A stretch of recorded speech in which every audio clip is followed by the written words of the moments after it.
Kom, hier stop. Kom, Nanook, kom. Kom. Here we go, okay. What's that? Okay. This is Nanook. Nanook is a husky, an Alaskan Malamute.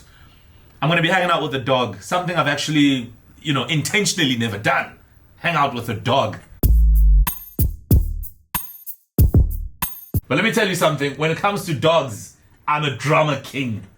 So there I was the other day driving down, I think it was Jan Smuts Avenue.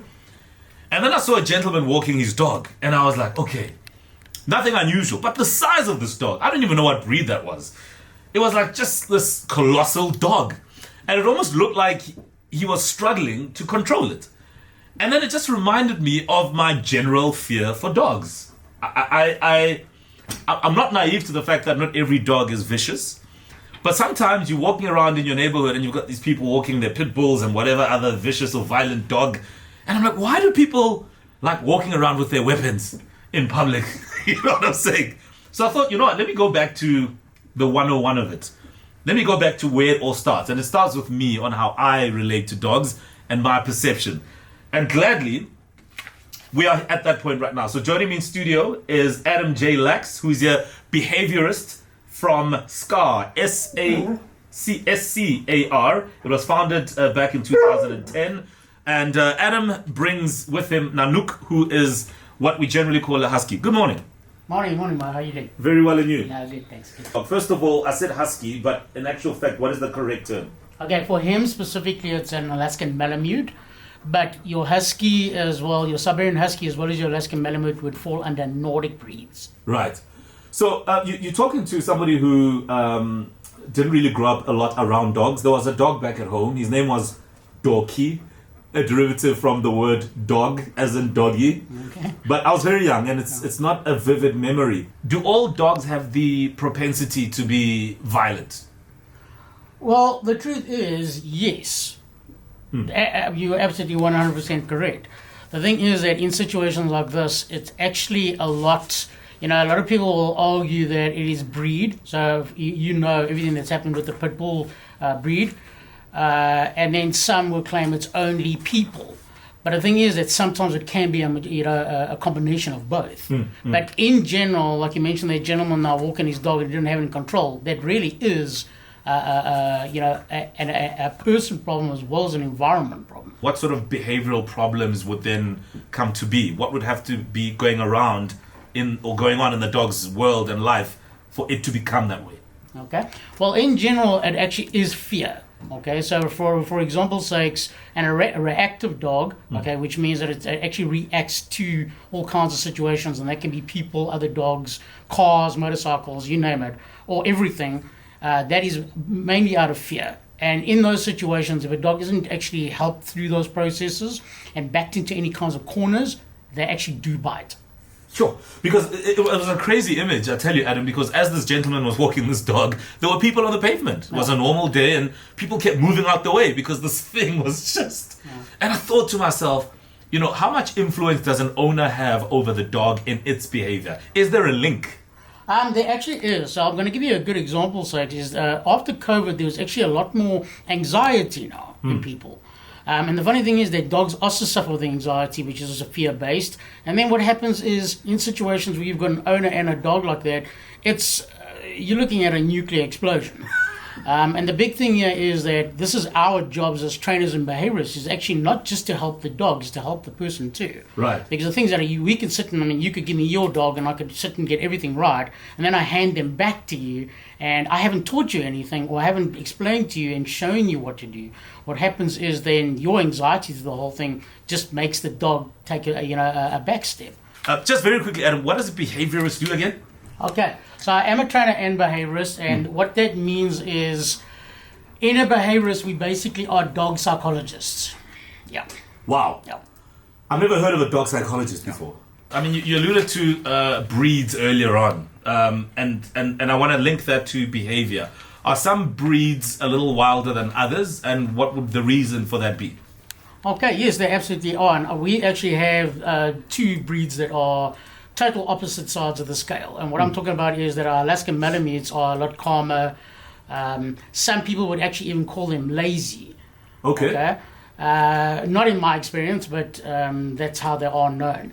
And I also have 2 Belgian Malinois, which are total opposite, which we always see in other movies, in the police, in the military, and they've been designed specifically to do the jobs that they do. Right. So absolutely, if you didn't say which would be which one would bite first, that would be your Belgian before your Alaskan. Sure. People talk about provocation. Yes. And that there are things you shouldn't do that will result in a dog biting you. Yeah. What would that be at a very basic level? Well, I mean, if you had to get a dog, there's lots of things that would start you getting familiar with the dog and understanding that the dog needs to have structure at home.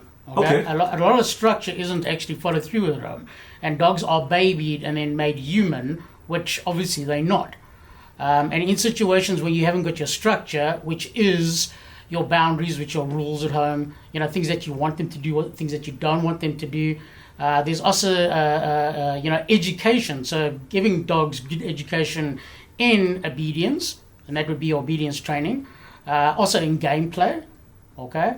Then you also want your dog still to be a dog. So I still want Nanook to be a dog and not a toaster. Yeah. Uh-huh. And then I use the D word. Yeah. Okay, Nanook down. Okay, don't move too much.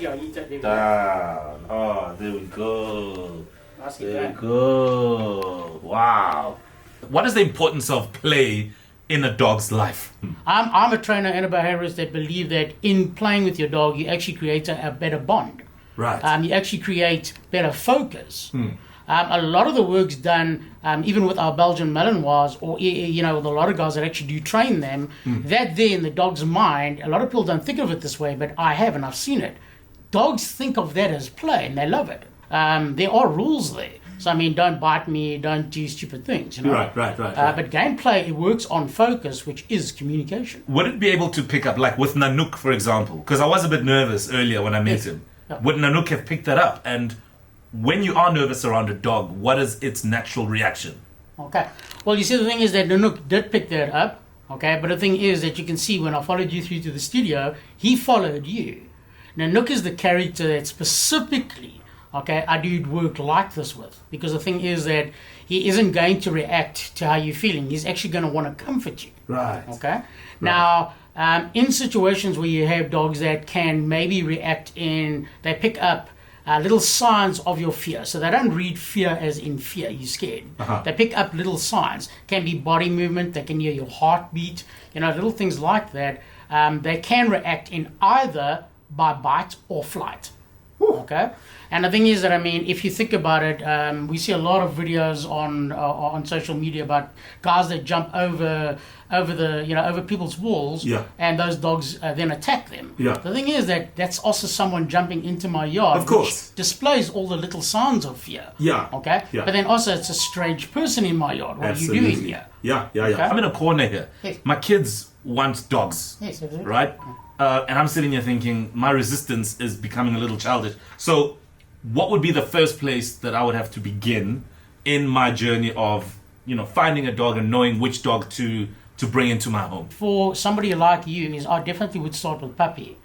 And you could look at all kinds of rescues as well for this. Okay, not just breeders. Right. Okay. But I honestly, in my experience, really good family dogs are your Labradors and your Golden Retrievers. Right. Right. But also, if I'm thinking about it, if you look at Nanook as an Alaskan Malamute, also great dogs with kids and great dogs with family members. Right. Right.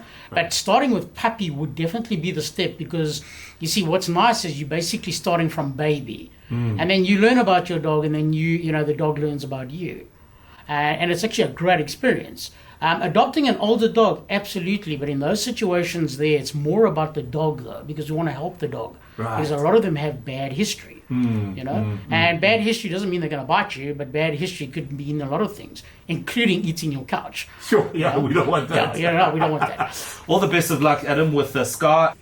High five? Low five? Yeah. What is it? Double? Double five. Right? Double five. He's gone. He's just like gone. Yeah. Double five. Double five.